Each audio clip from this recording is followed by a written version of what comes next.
നിങ്ങളുടെ ദൈവവിളി, കുടുംബജീവിതം, അതിനോട് നീതി പുലർത്തി കർത്താവിൻ്റെ വചനം പാലിച്ചുകൊണ്ട് നിങ്ങൾ നിലനിൽക്കുമെങ്കിൽ, അതാണ് 15:7. Take the word of God. ശ്രദ്ധിക്കട്ടെ. ഹല്ലേലൂയ, ഹല്ലേലൂയ, ഹല്ലേലൂയ, ഹല്ലേലൂയ, ഹല്ലേലൂയ. യേശുവേ നന്ദി, യേശുവേ സ്തുതി. ഹല്ലേലൂയ. വായിച്ചോളൂ. നിങ്ങൾ എന്നിൽ വസിക്കുകയും എന്റെ വാക്കുകൾ നിങ്ങളിൽ നിലനിൽക്കുകയും ചെയ്യുന്നെങ്കിൽ ഇഷ്ടമുള്ളത് ചോദിച്ചു കൊള്ളുക, നിങ്ങൾക്ക് ലഭിക്കും. ഇപ്പം ഇവിടെ പ്രധാനപ്പെട്ട വാക്യതാണ് ഈ വചനത്തിൽ. നിങ്ങൾ എന്നിൽ വസിക്കുകയും എൻ്റെ വാക്ക് നിങ്ങളിൽ നിലനിൽക്കുകയും. ഇവിടെയാണ് വിഷയം. ഇതാണ് faith is an intelligent affair എന്ന് പറയണത്. ഈ ദൈവം എന്താ നോക്കണത്? ഈ വസ്തു വിൽക്കണ വരെ മാത്രമേ ഇവൾ ഇങ്ങനെ കറങ്ങി ദൈവത്തിന് ചുറ്റിപ്പറ്റി നടക്കത്തുള്ളൂ. ഭർത്താവിൻ്റെ വെള്ളവടി മാറണ വരെ മാത്രമേ ഇവളിങ്ങനെ കർത്താവ് എന്ന് പറഞ്ഞിങ്ങനെ ചുറ്റിപ്പറ്റി രോഗികളെ കാണുകയും എന്നൊക്കെ ചെയ്ത് നടക്കുകയും ചെയ്യുന്നല്ലോ. അത് കഴിഞ്ഞാലുള്ള നിൻ്റെ എല്ലാ സ്കാനിങ് റിപ്പോർട്ടും കർത്താവിനടുത്തുണ്ട്. അതാണ് ദൈവത്തിൻ്റെ കണ്ണിൽ പോയിടാൻ പറ്റത്തില്ല. നിങ്ങളകപ്പെട്ടിരിക്കുകയാണ്. മനസ്സിലായില്ലേ? അതായത് ഇൻ്റലിജൻ്റ് ആയിരിക്കണം ഈ വിഷയത്തിൽ. അതുകൊണ്ട് നിങ്ങളുടെ മുമ്പിലുള്ള ഓപ്ഷൻ എന്താ? കർത്താവേ, ഈ കടന്നാലും ഞാൻ അങ്ങയുടെ മകളായി ജീവിക്കും. കൈയടിച്ച് കർത്താവ് പരിശുദ്ധ പരമ ദിവ്യകാരുണ്യത്തിന് ആരാധനയും സ്തുതിയും പുകഴ്ചയും ഉണ്ടായിരിക്കട്ടെ. ഇപ്പം നമ്മൾ പറഞ്ഞുകൊണ്ടിരുന്ന വിഷയം എന്താണ്? കർത്താവിൻ്റെ മനസ്സിനെ പ്രസാദിപ്പിക്കുക, അല്ലേ? കർത്താവിൻ്റെ മനസ്സിനെ അതായത് രക്തസ്രാവക്കാര രോഗിയെ കർത്താവിനെ പ്രസാദിപ്പിച്ചത് പ്രാർത്ഥന കൊണ്ടല്ല, പിന്നെ എന്താണ്? പ്രയോഗം കൊണ്ടാണ്. അവളെന്താ പ്രയോഗിച്ചത്? അവളെ പിന്നിലൂടെ വന്ന്,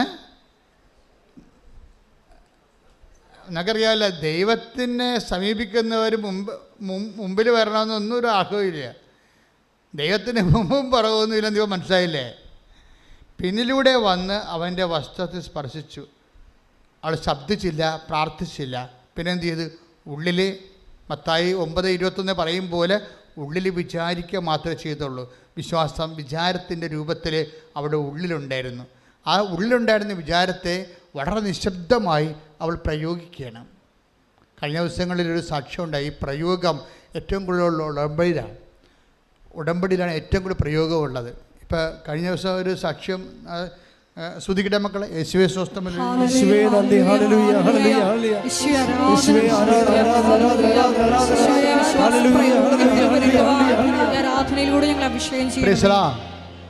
സാക്ഷ്യത്തിലെ സ്റ്റെഫിയാണ്, സ്റ്റെഫി തൃശ്ശൂരെ. അവരുടെ വിഷയം, അവർ പ്രഗ്നൻ്റായി. അപ്പോൾ അതായത് അവൾ ഈ പ്രഗ്നൻ്റ് ആയിരിക്കുന്ന സ്റ്റെഫിയുടെ വയറ്റിലൊരു മുഴ, കുട്ടിയുടെ ഹൃദയത്തിൽ മുഴ, ഗർഭത്തെ ശിശുവിൻ്റെ, കുട്ടിയുടെ തലയിലും മുഴ. അപ്പോൾ ഡോക്ടറിൻ്റെ ഉപദേശം എന്താണ്? ഇതിനെ എടുത്ത് കളയുക, വേറെ മാർഗമൊന്നുമില്ല. ഇനി ജനിച്ചാൽ തന്നെ അത് വല്ല ബുദ്ധിമാന്യമോ ഉള്ള വൈകാല്യമുള്ള കൊച്ചാവും. കാര്യം കൊച്ചിൻ്റെ അമ്മയുടെ വയറ്റിൽ മുഴയുണ്ട്. അപ്പോൾ തന്നെ ബ്ലഡ് സർക്കുലേഷൻ്റെ ഒക്കെ ഒത്തിരി പ്രോബ്ലംസ് വരും. അല്ലാതെ തന്നെയുള്ള ഭക്ഷണ പ്രശ്നങ്ങളൊക്കെ എല്ലാം വരും. പിന്നെ എന്താ? കുട്ടിയുടെ ഹൃദയത്തിൽ മുഴ, പിന്നെ തലയിൽ മുഴ. അപ്പോൾ അത് ചാപിള്ളയായിട്ട് ജനിക്കും, അല്ല ജനിച്ചാൽ തന്നെ കുട്ടിയെ കിട്ടാൻ മാർഗമില്ല. എന്നിട്ട് സ്റ്റെഫി വിശ്വാസത്തെ വിട്ടുപോകണില്ല. നമ്മുടെ ഈ ഉടമ്പടി ആൾക്കാരെ കൊണ്ട് ഇപ്പോൾ ശരിക്കും, അതായത് പല ആൾക്കാരുടെയും വിശ്വാസം പെട്ടെന്ന് 8ാം ക്ലാസ്സിൽ നിന്ന് 10ാം ക്ലാസ്സിലായി, പെട്ടെന്ന് PDC ആയി, പെട്ടെന്ന് വിശ്വാസം ഡിഗ്രിയായി, പോസ്റ്റ് ഗ്രാജുവേഷനിലേക്ക് പെട്ടെന്ന്. നിങ്ങൾക്കൊരു പ്രോബ്ലം വരുമ്പോൾ നിങ്ങൾ പെട്ടെന്ന് പാസ്സായി പോണ കേൾക്കാം. ഓൾ പ്രൊമോഷനല്ല, ശരിക്കും. അതായത് ഒരു വിഷയത്തെ ഇൻവെസ്റ്റ് ചെയ്യാനുള്ള ഒരു വ്യക്തിയുടെ കഴിവ്, ability to invest on a problem, അതാണ് നമ്മുടെ ഇവിടെ. അതായത് ദൈവത്തിൽ വിശ്വസിക്കുന്നത് എന്താണ് ശരിക്കും പറഞ്ഞാൽ? വിശ്വാസം എന്ന് പറയണത് ability to invest on a problem in the name of Jesus. ദൈവത്തിൻ്റെ നാമത്തിൽ ഒരു വിഷയം ദൈവത്തിനെ ഏൽപ്പിച്ചിട്ട് അതിൽ വിശ്വാസം ഇൻവെസ്റ്റ് ചെയ്യും. അതൊരു കഴിവാണ് ശരിക്കും. വിശ്വാസം ഇൻവെസ്റ്റ് ചെയ്യാനുള്ള കഴിവ്. അത് പെട്ടെന്ന് നമുക്കൊരു പ്രോബ്ലം വരുമ്പോൾ കർത്താവ് ഉദ്ദേശിക്കുന്നത് പ്രോബ്ലത്തെ നിങ്ങൾ അലയണമെന്നല്ല ഉദ്ദേശിക്കുന്നത്. നിങ്ങളുടെ വിശ്വാസത്തിനെ ദൈവം പെട്ടെന്ന് അപ്ഗ്രേഡ് ചെയ്യും. ഫെയ്ത്ത് അപ്ഗ്രേഡേഷൻ സംഭവിക്കും. നമുക്കൊരു പ്രോബ്ലം ഉണ്ടാകത്തില്ലെങ്കിൽ നമ്മുടെ ഫെയ്ത്ത് 0 ഫെയ്ത്തായിട്ടിരിക്കും. മനസ്സിലായില്ലേ? ഇനി ഒരു പ്രോബ്ലം ഉണ്ടായെന്ന് തന്നെ വിചാരിക്കുക. നിങ്ങളത് ദൈവത്തിൻ്റെ ഫോർമാറ്റിൽ കൊണ്ടുവരുന്നില്ല, ബുദ്ധിയുടെ ഫോർമാറ്റിൽ കൈകാര്യം ചെയ്താലും 0 ഫെയ്ത്താണ് റിസൾട്ട്. അച്ഛൻ പറയാൻ മനസ്സിലാകുന്നുണ്ടോ? അതായത് ഇപ്പോൾ ഇപ്പോൾ ഡോക്ടർ എന്താ പറയണത്?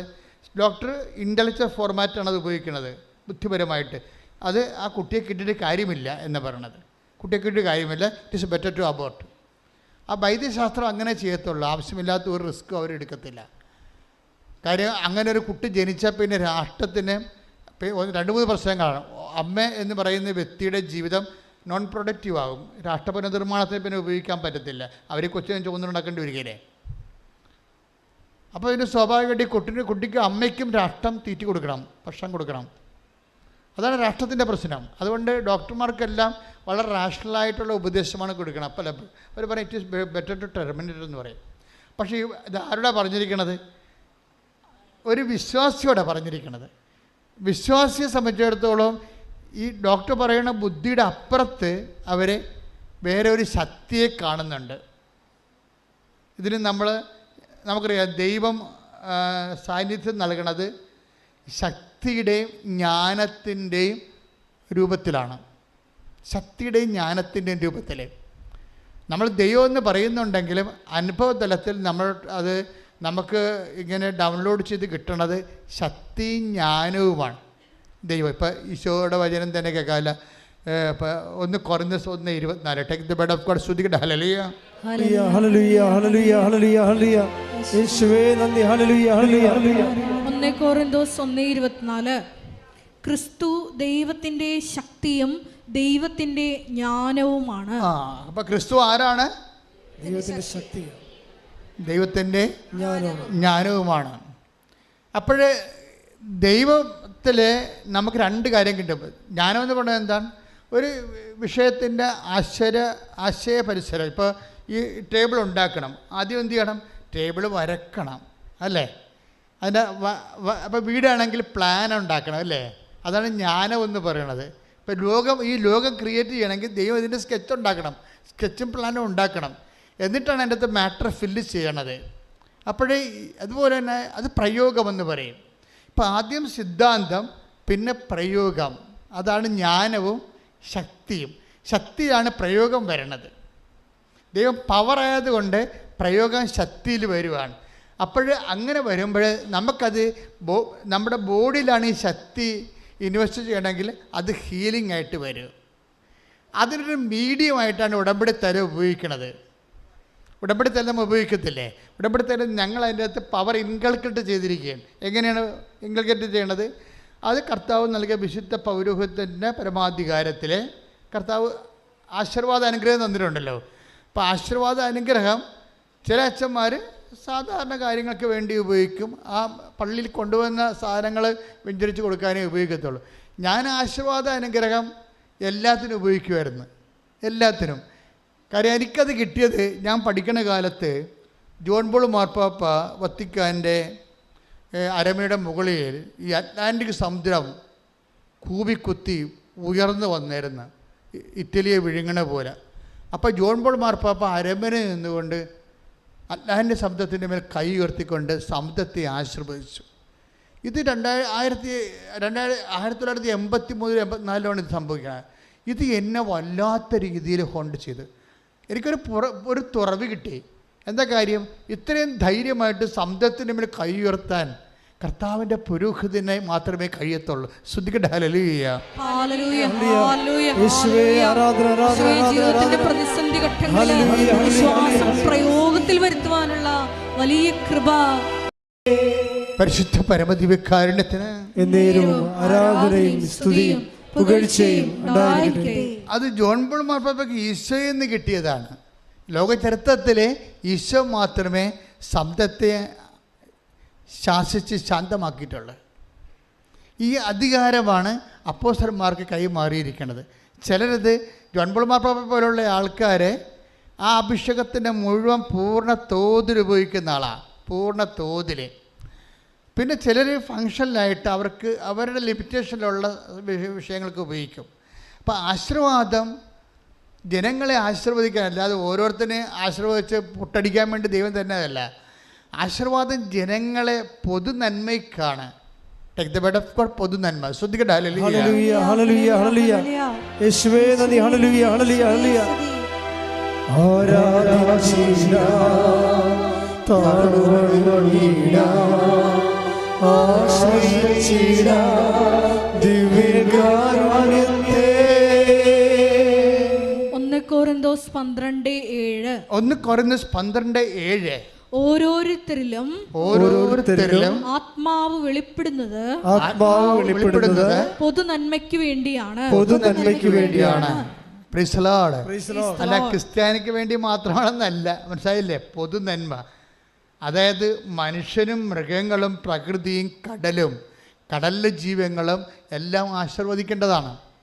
ഇപ്പോൾ ഒരു പക്ഷിപ്പനി വന്നു, ആ ഒരു പക്ഷികൾ അല്ലെങ്കിൽ കടലിൽ തന്നെ സൂക്ഷ്മജീവികൾ, നമുക്കറിയാമല്ലോ, പ്ലാന്റൻസ് പോലുള്ള സൂക്ഷ്മജീവികളില്ലേ, അത് സമുദ്രം കലങ്ങി അതിന് വിഷാംശം കെമിക്കൽ കൂടിക്കഴിഞ്ഞാൽ ഈ പ്ലാങ്ടൻസ് എല്ലാം മരിച്ചു. സൂക്ഷ്മജീവികളാണ്, ഏകകോശ ജീവികളെ പോലെയുള്ള ആൽഗ പോലുള്ള ടൈപ്പ് സാധനം സൂക്ഷ്മജീവികൾ നമുക്ക് കടലിൽ കാണാം. നിങ്ങൾക്ക് അതിങ്ങനെ 10,000 കൂടുമ്പോൾ ഒരു പച്ച പദവ് പോലെ ഇങ്ങനെ കടലിൽ കാണും. നമ്മുടെ കടലിലും ഉണ്ടത്, ഞാൻ കണ്ടിട്ടുണ്ടത്. അതായത് അങ്ങനെ ഈ പ്ലാങ്ടൻസ് എങ്ങാനും സമുദ്രത്തിൻ്റെ രാസവ്യത്യാസം വന്ന് അപ്രത്യക്ഷമായാൽ ജീവജാലങ്ങളും നമ്മളും മരിക്കും ഉറപ്പായിട്ട്. അത്രയും ഇൻ്റർകണക്റ്റഡാണ് സംഭവം. പൊതു നന്മയെന്ന് പറയുമ്പോഴേ എവിടം വരെ ചെല്ലുന്നുണ്ടെന്ന് അറിയാമോ? ഈ പ്ലാന്റൻസ് പോലും സമുദ്രം പോലും നന്മയ്ക്ക് വേണ്ടി ആശീർവദിക്കണം. പണ്ട് എനിക്കൊരു പരിപാടി ഉണ്ടായിരുന്നു. എല്ലാ കൊല്ലവും 10 കൊല്ലം അടുപ്പിച്ച് ഞാൻ 901 തൊട്ട് 990 തൊട്ട് 2000 വരെ കടൽ ആശീർവദിക്കാൻ പോകുമായിരുന്നു. വള്ളമെടുത്ത് കടൽ ആശീർവദിക്കാൻ പോകും. അപ്പോൾ എന്ത് സംഭവിക്കണമെന്ന് വെച്ച് കഴിഞ്ഞാൽ, ഈ സൂക്ഷ്മജീവികളെ കഴിച്ച് കഴിയുന്ന കുഞ്ഞു മീനുകളുണ്ട്. ആ കുഞ്ഞു മീനുകൾ കഴിക്കുന്ന നെത്തോലിയുണ്ട്. നെത്തോലിയെ ചെമ്മീൻ കഴിക്കുന്ന മറ്റ് ചാള, അയില പോലുള്ള അയിലയെ കഴിക്കുന്ന തിമിംഗലങ്ങളൊക്കെ ഉണ്ട്. എല്ലാം ചത്തുപോകും. പ്ലവൻ ചത്താൽ എല്ലാം ചത്തുപോകും. അതാണ്. അപ്പോൾ നിസ്സാര കാര്യമല്ല ശരിക്കും. അപ്പോഴേ ഇതെല്ലാം എപ്പോഴും ആശീർവദിക്കുകയും ജീവജാലങ്ങളുടെ നിലനിർത്തുകയും ചെയ്യേണ്ടതാണ്. നിങ്ങൾ കൈകൾ ഉയർത്തിക്കൊണ്ട് ലോകത്തിൽ മുഴുവനും ഉണ്ടാകുന്ന ഇതുപോലെ പ്രകൃതി നാശത്തിനെതിരെ, ഉണ്ടാകുന്ന രാസമാറ്റങ്ങൾക്കും എതിരെ, അതിനുണ്ടാകുന്ന പലതരം വേസ്റ്റേജുകൾ, സമുദ്രം ഒരു കുപ്പക്കൂനയാക്കി മാറ്റുന്ന അവസ്ഥകൾ, അതിനെയെല്ലാം പ്രതിരോധിക്കാൻ ജ്ഞാനവും ബുദ്ധിയും ദൈവത്തിൻ്റെ ശക്തിയും നേതാക്കന്മാർക്കും ജനങ്ങൾക്കും ശാസ്ത്രജ്ഞന്മാർക്കും നൽകുന്നതിന് വേണ്ടി അതിശക്തമായി സ്തുതിക്കട്ടെ.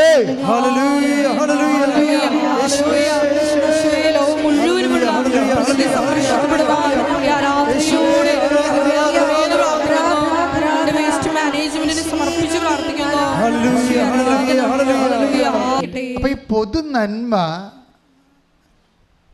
വേണ്ടിയാണ് ദൈവം ആശീർവാദ ശക്തിയും വരപ്രസാദങ്ങളും നൽകിയിരിക്കുന്നത് സഭയ്ക്ക്. ഈ പൊതു നന്മ നമ്മുടെ എല്ലാവരുടെയും ഒരു റഫറൻസ് സബ്ജക്റ്റ് ആയിരിക്കണം.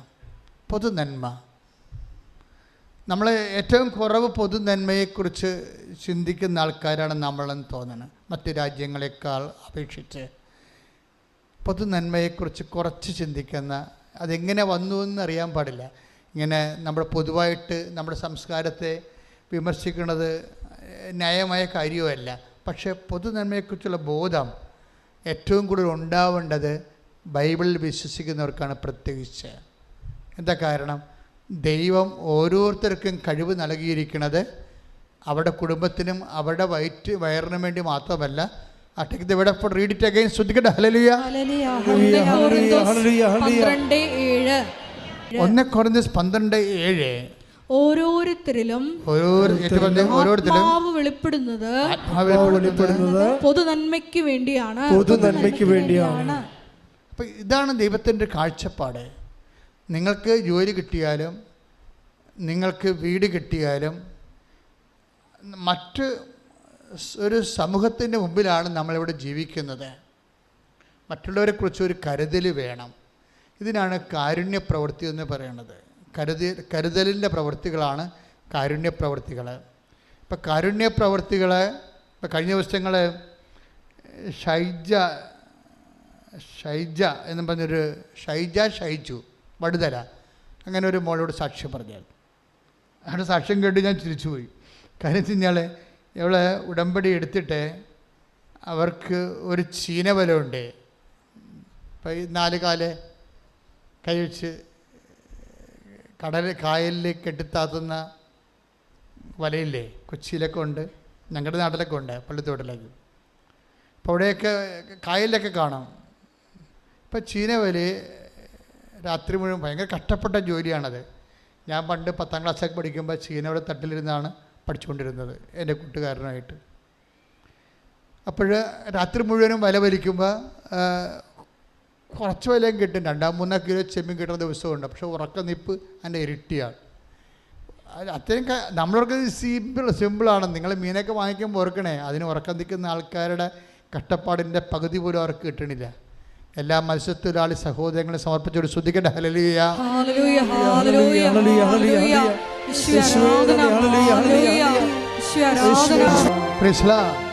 അപ്പോഴേ ഇവിടെ ഉടമ്പടി എടുത്ത് കാശുരൂപം കൊണ്ടുപോയി ചീനവല കെട്ടി.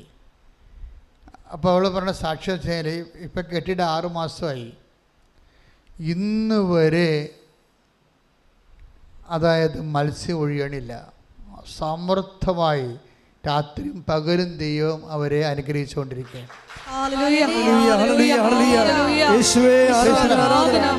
ഇത് ഒരു പ്രയോഗമാണ്. ശൈലജ ഷൈജു ചെയ്തിരിക്കുന്നത്.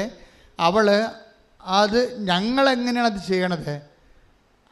അതായത് യേശു കർത്താവാണെന്ന് അധരം കൊണ്ട് ഏറ്റുപറഞ്ഞു ദൈവം അവന് മരിച്ചെന്ന് ഉയർപ്പിച്ചെന്ന് ഹൃദയത്തിൽ വിശ്വസിച്ചിട്ടാണ്. ആ വിശ്വാസത്തിലാണ് ദൈവത്തിൻ്റെ പവർ, രക്ഷ. ഇപ്പം രക്ഷ പ്രാപിക്കണം ഞാൻ പറഞ്ഞില്ല നിങ്ങൾ. അതായത് റോമ 10:9 എന്താ പറയണത്? യേശു കർത്താവാണെന്ന് അധരം കൊണ്ട് ഏറ്റുപറയുകയും ദൈവം അവനെ മരിച്ചവരിൽ നിന്ന് ഉയർപ്പിച്ചെന്ന് ഹൃദയത്തിൽ വിശ്വസിക്കുകയും ചെയ്യുമ്പോൾ രക്ഷ പ്രാപിക്കും. അപ്പൊ രക്ഷ എന്ന് പറയുന്നത് ആരാണ്? അതായത് ശമൂവേൽ പറയുന്നത് എല്ലാ മനുഷ്യർക്കും വേണ്ടി ഒരുക്കിയിരിക്കുന്ന രക്ഷ ഞാൻ എൻ്റെ കണ്ണുകൊണ്ട് കണ്ടിരിക്കുന്നു. Price the Lord. അതാരാണ്? ഉണ്ണീശോയെ കൈ കൊടുത്തപ്പോഴാണ് ശമൂവേൽ പറയണത് എന്താണിത്? പൊതു നന്മയ്ക്ക് വേണ്ടിയുള്ളതാണെന്ന്. മനസ്സിലായില്ലേ? ഇതുകൊണ്ടാണ് അക്രൈസ്തവരായ സഹോദരങ്ങൾ ഇവിടെ നിന്നുകൊണ്ട് ഇടിവെട്ട് സാക്ഷ്യം പറയുന്നതിൻ്റെ കാരണം ഇതാണ്. എന്താ കാര്യം? ഇത് എല്ലാ മനുഷ്യർക്കും വേണ്ടി ഒരുക്കിയിരിക്കുന്ന എല്ലാ മനുഷ്യർക്കും വേണ്ടി ഒരുക്കിയിരിക്കുന്ന രക്ഷ എൻ്റെ കണ്ണുകൊണ്ട് കണ്ടിരിക്കുന്നു. ശമൂവേൽ കണ്ടത് ആരെയാണ്? ആരെ കണ്ടത്? ഈശോനെ. അപ്പം രക്ഷ ആരാണ്? ഈശോ. അപ്പം ഈ ഈശോയെ നമ്മൾ ഈശോ ബേസിക്കലായിട്ട് ആരാണ്? 1 കൊരിന്ത്യർ 1:24 എന്താണ്? ദൈവത്തിൻ്റെ ജ്ഞാനവും ദൈവത്തിൻ്റെ ശക്തിയുമായ യേശുക്രിസ്തു. യേശുക്രിസ്തു എന്താണ് ഈ ജ്ഞാനം കിട്ടിയത്? ഹൗ ടു ഡു ഇറ്റ്, അതിൻ്റെ നോ ഹൗ, അതാണ് ജ്ഞാനം. അത് പ്രയോഗത്തിൽ വരുന്നതാണ് ശക്തി.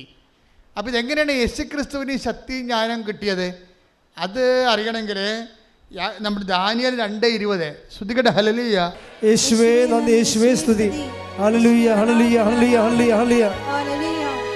ദാനിയേൽ 2:20 അവൻ പറഞ്ഞു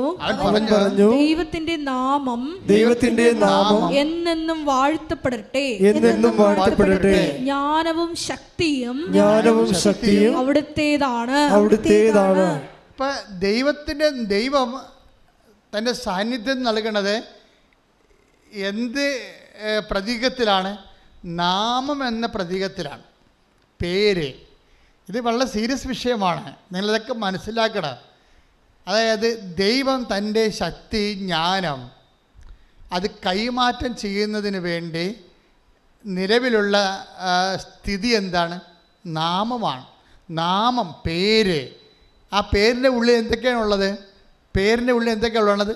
ജ്ഞാനവും ശക്തിയും, ആ സിദ്ധാന്തവും പ്രയോഗവും, ഒരു കാര്യം എങ്ങനെ ചെയ്യണം. അതുകൊണ്ടാണ് ഈ ജ്ഞാനവും നമുക്ക് ഇപ്പം യേശുവിൻ്റെ നാമം, യേശു നമ്മളിൽ സംലഭ്യമാകണത് എന്തിൻ്റെ പേരിലാണ്? നാമമായിട്ടാണ്. നാമം. ഇപ്പം 4:12 നടപടി പുസ്തകം. സ്തുതികട്ടെ. ഹല്ലേലൂയ, ഹല്ലേലൂയ, ഹല്ലേലൂയ, ഹല്ലേലൂയ. യേശുവേ നന്ദി, യേശുവേ സ്തുതി. ഹല്ലേലൂയ.